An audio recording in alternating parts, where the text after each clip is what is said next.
for high-tone places. Liz Taylor is not his style, and even Lana Turner's smile is something that he just doesn't see.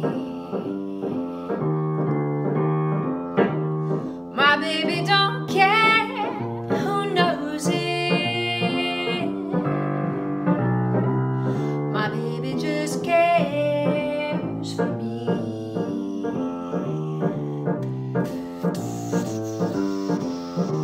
This is what I'm going to show you today. It's what I think is the most swinging song there ever was. And I talk about it in my other video called How to Freaking Swing. Okay, so sometimes I teach people to play this in my lessons. I say, if you really want to understand how to swing, I think you've got to understand the value of the quarter note. How strong the quarter note needs to be, how long the quarter note needs to be, how fat the quarter note needs to be in order to really swing. So the first thing I have them do is learn to play this bass line, and it's on a B flat. Let me show it to you. It just goes down like this. We're gonna start, so here's a middle C. Here's a middle C. We're gonna start an octave down on this B flat. Okay, we're going to start on this B flat, which is, here's middle C, so it's not this B flat, it's this B flat, all right? And the way that I normally play it is to go. So I slide my thumb for those two notes. And I know there's probably a better way to do it, but I find I can really dig in if I play my thumb here, and then I just slide it down. So thumb, thumb, 2, 1, 2, 3, 4, 2.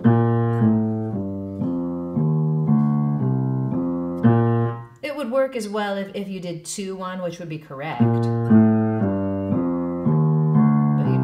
Have to do a 3 here to get back to 2. That's an option. That way you don't have to slide. But these are the most important notes of the whole lesson, so make sure you've got them. Now, Nina Simone is the one who I learned this from. I learned this from her band, and she's playing piano on it, and she plays these notes. She doubles the bass player. So, you know, I usually tell you that you're not supposed to double the bass player, but in this case, boy, does it work. You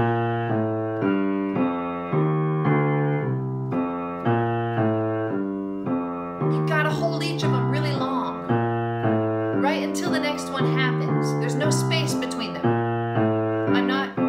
None of this. Hear the difference? It's not this.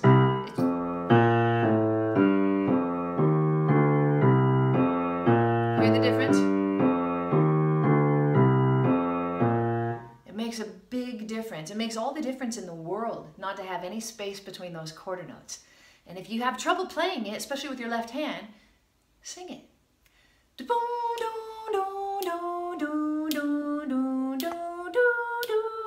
Like that.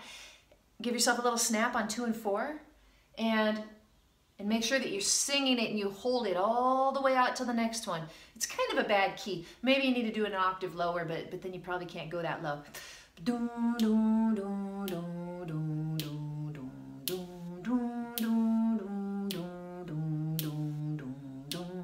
No space between them, and just a solid ringing tone. Maybe decays a little bit as it happens. Just decays a little bit. Can you hear that instead of do? Because a piano does decay, right? The accent happens right at the beginning, and then it decays. It's never going to get louder, right? And the same with the bass. You pluck the note, it starts to go away. That's kind of what we're trying to get at here. So fat, long, driving, in time quarter notes. It's a good idea to put on a metronome.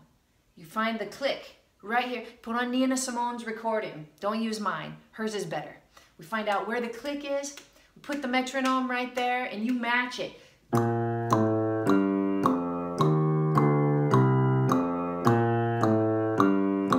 It's like don't use your metronome.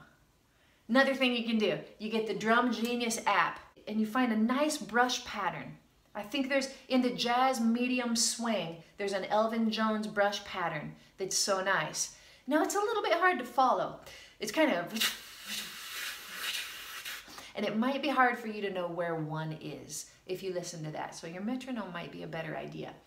But you know, it just depends on you and how far you are in your hearing of jazz and swing in general. But that's the first thing. Don't neglect it. Don't think, I gotta add my right hand, it doesn't sound right yet. Because if you don't have this part, there's no way your right hand is even gonna matter. So, right hand, the only thing I do on this part is play a B flat 6 chord. And I play it in second inversion. I'm not exactly sure that's what Nina Simone did, but it works well for me. I probably should go back and listen, figure out what she did, but I like to play it like this. So F right here, right below middle C, there's middle C, so an F, G, B flat, D. We've got the chords, we've got the notes of the B flat 6 chord. And that's all you're gonna do. Now you're just barely gonna ghost it. You're gonna play it, your whole focus is gonna be to have it come as close to the next beat as is humanly possible and to be as quiet as is humanly possible. It's gonna do wonders for your swing feel. And not only on this song. See, right now I'm just teaching you how to accompany on this song, right? Because I'm singing, right? My baby, just like that. Now, you could just play a bass line and play the melody. You could. And that's okay too. Except for in a melody, some of those notes are going to be accented. I always tell you to accent the quarter note because it's the most important and it's king. Quarter note is king. Don't forget it. But some of those notes do get accented. My baby don't care for clothes. Clothes gets accented. It's the last note of the phrase. We're going to accent it. We are going to wait as close to beat 3 as we can before we say it, but it does get an accent. Whereas, when we're doing this, none of them get an accent. They're afterthoughts. Hear it? Hear how close? Before every one of my notes, it's a millisecond before.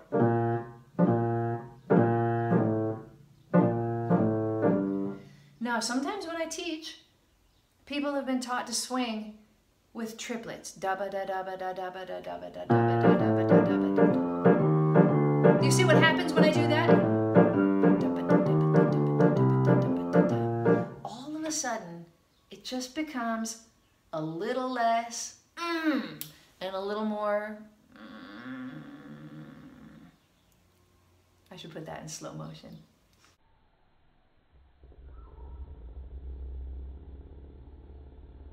Maybe I shouldn't. But it's true. As soon as you change to that triplet feel, it doesn't swing as hard.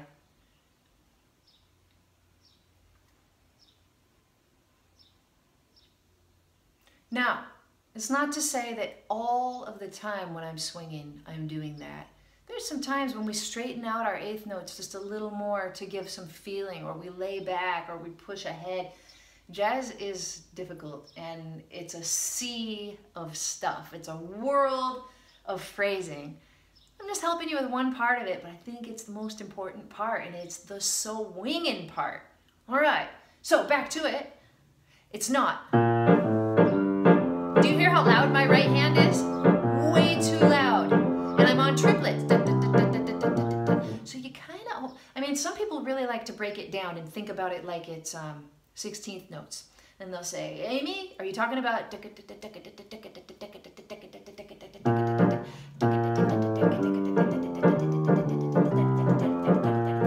No, I'm not. But it's closer. And it's not like I'm thinking of 30-second notes either. I'm not thinking of anything except a millisecond before the next beat. This is as close as I can make it. And when you've got two hands, it's easy. It's like, right? Just as close as you can, like a flam in drumming.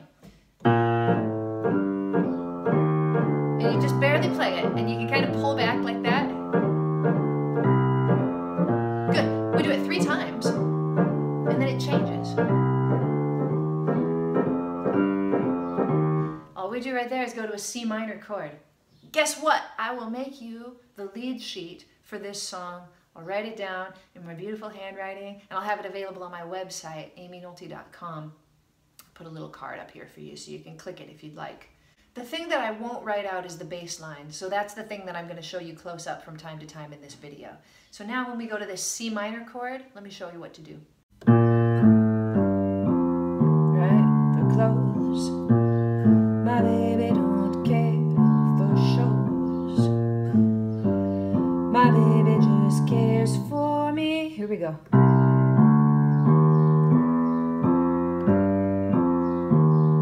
You see it? We're going to walk up from C minor.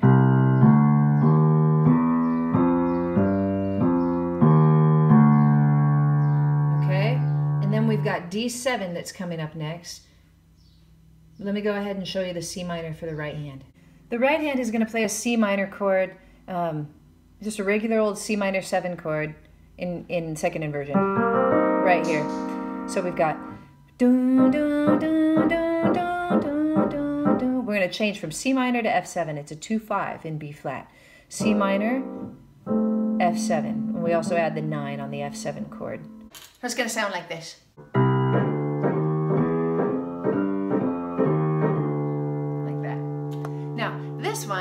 This one, I like to do a thing with my right hand where I hold on to a D and then I just play the 3rd and the 7. So I've got a D right here above middle C, and then the C, middle C, and then the F sharp. And then my left hand, so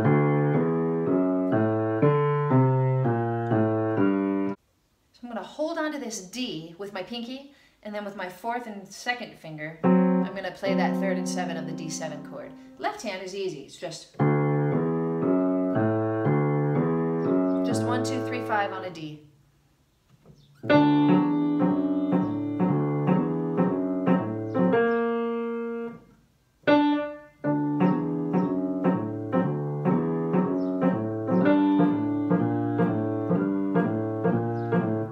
So then we're on a G minor chord, and the same thing, I'm just going to hold on to the D. I think it sounds nice. I can't quite explain why. It just, at this point in the song, it gives it just a tiny bit of something different, you know. For me, just a little something different right here. My baby don't care for cars and races. All I do there on the G minor is, okay, 1, 2, flat 3, 2, 1, 2, 3, 2, 1, 2, flat 3, 1, and then we're on a C7 chord. So for the G, I'm holding a D note here, and I'm just doing the 3rd and 7, which is a B flat and an F natural.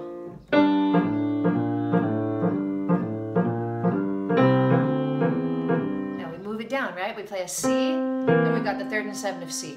And 1, 2, 3, 5 with the left hand. It's C, D, E, G. Now we're just going to hit F7. You can kind of do it however you want. You can make it bigger. But I just play the 3rd and 7. I just put the E flat on the bottom and the A right there, and I just play the F. Now, this is the coolest part of the song. It's the break. And it swings the hardest, and absolutely nothing happens in it. It's amazing. And all you have to do is let there be silence. Let there be space. Don't do a thing except for feel it as strong as you can in your soul while it goes by. And do not come in too late, do not come in too early, but come in exactly on time like you're a human metronome.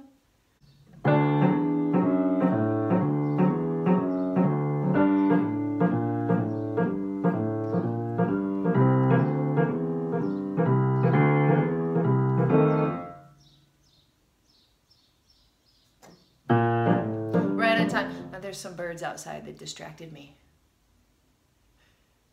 Kind of nice, right? I don't care about those birds. They can distract me all they want. It's a good distraction.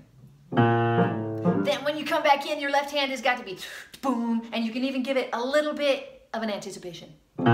Just that F, you hear it? Oh, and you attack it so hard, and the F is almost nothing.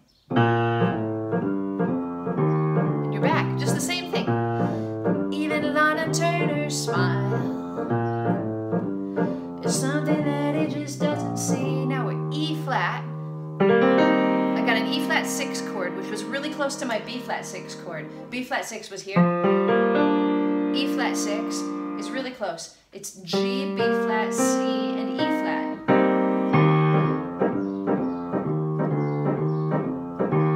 You hear the left hand? 1, it's E flat. It's an E flat 6 chord. 1, 2, 3, 2, 1, 7, 1, 2, 1. You have it?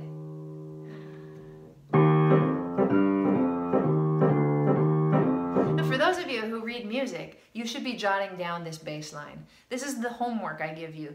You know, most of it I show you, and you're gonna have to, you know, the whole thing's homework, really. But get yourself some staff paper and write yourself this bass line. Write it down. Divide your paper into 4 bars per system, and then write down your bass notes. Now, maybe you don't read music. If you don't read music but you understand chords, go ahead and write yourself some numbers. Just make up your own language that you understand, and do it just like I said. 1, 2, 3, 2, 1, 7, 1, 2, 1. You can just write yourself numbers right across a sheet of paper, if that helps you like that. Whatever you can do so that you remember it. The best thing to do after that, though, memorize it. Now the next thing we're going to do is just the chord tones. 1, 3, 5, 1. And it's another E flat 6 chord. And then it's an E diminished chord.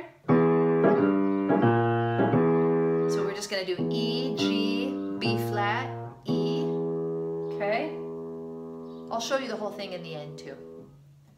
And we're back to a B flat 6 with the right hand. And this is an F6 chord. And this is a B flat 6 chord with an F on the bottom.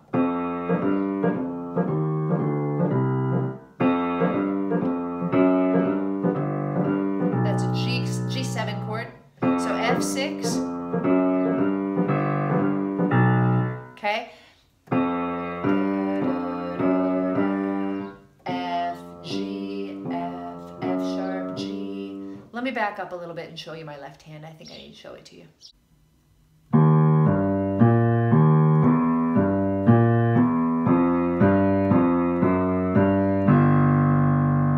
Okay. 1, 3, 5, 1. Now we have E diminished. Now an F6. Now a B flat 6 with an F on the bottom.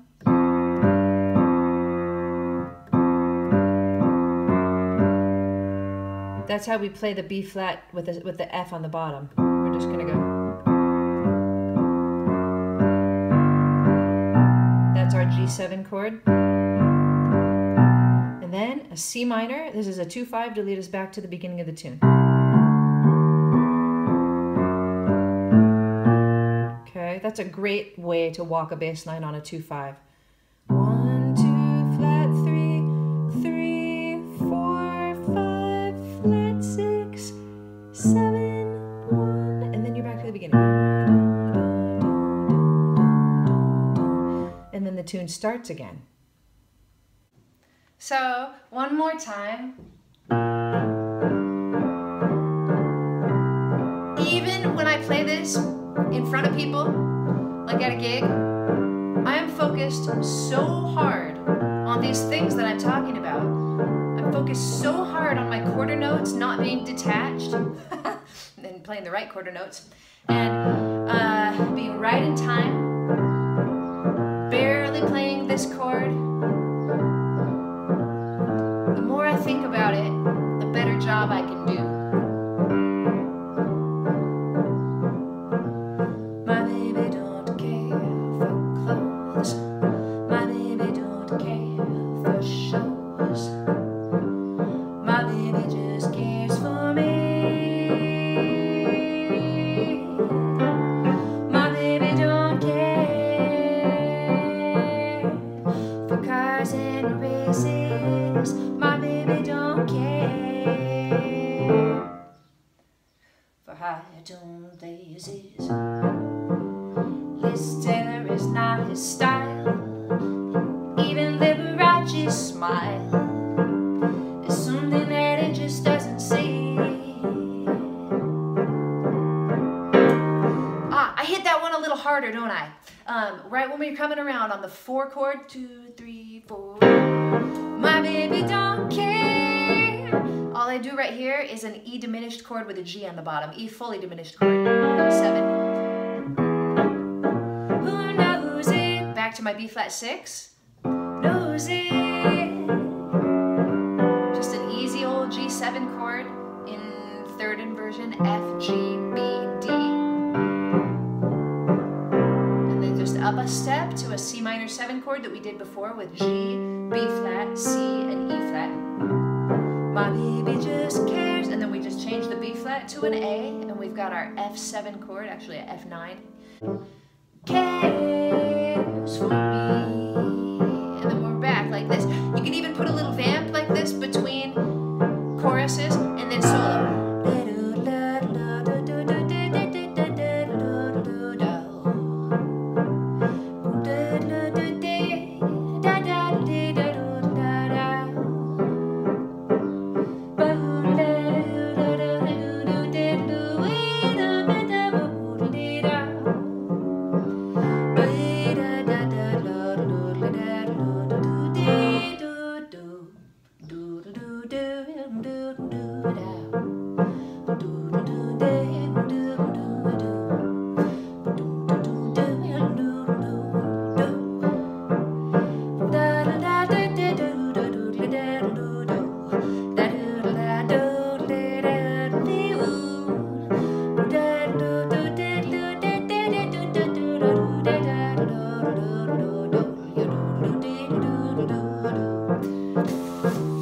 If you just want to breathe in, you can make your own little drums. Or breathe out. I do it both ways. This is breathing in. This is the breathing in way. So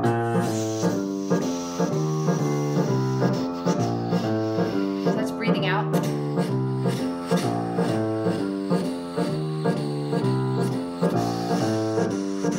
You can switch. You can breathe in and out. I don't know why you want to do this. I think it's fun. You know, up to you. Okay, what if you're not a singer? What if you just want to play the melody on it? You can do it. We're going to have to figure it out. I'm not going to show you here. If you get the worksheet, it'll be on the worksheet. The melody will be on the worksheet. But it's only like 5% of learning the melody. The real thing you have to do is listen to Nina Simone. Make sure that you can copy her exactly with your voice before you ever try the piano, even if you don't think you're anything of a singer. You sing with her. Even if you think you sound like crud, sing with her. My baby don't care for clothes. It's not, my baby don't care for clothes. It's not like that. You gotta listen to her and you gotta copy her exactly. Whatever key she does it in, you just learn to sing it with her. You know, maybe you don't want to do it in B flat. Maybe your voice is different than mine. You figure out where it's good for your voice if you're gonna be singing it. If you'd like, you know, it might be even easier to put it in C for yourself. Mess around with it, find out what works for you. My baby don't care for clothes. My baby don't care for shoes. You do it exactly like it. My baby just cares for me. And it can sound nice with that bass line.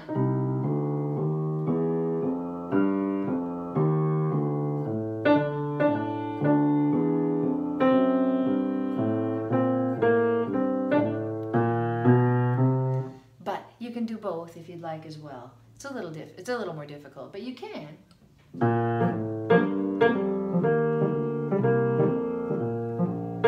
You just find different ways to play those chords barely from time to time, and you keep your melody going. It's a little harder.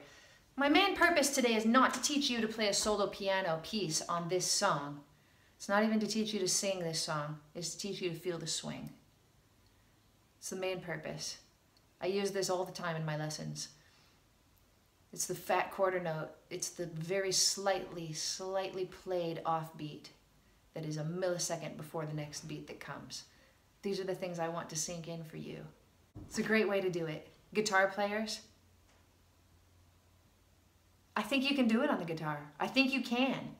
I can imagine it. You know, I don't know how. You're playing with your thumb, maybe. You've got these fingers doing... I think you can do it. Might be some muting involved or something. But if you feel like you're having a hard time making that happen on your guitar, come to the piano. It's spread out. It's easier to see. It's easier to feel. Piano, she's beautiful. All right, everybody. Thanks for watching Aimee Nolte Music. I'll see you next time.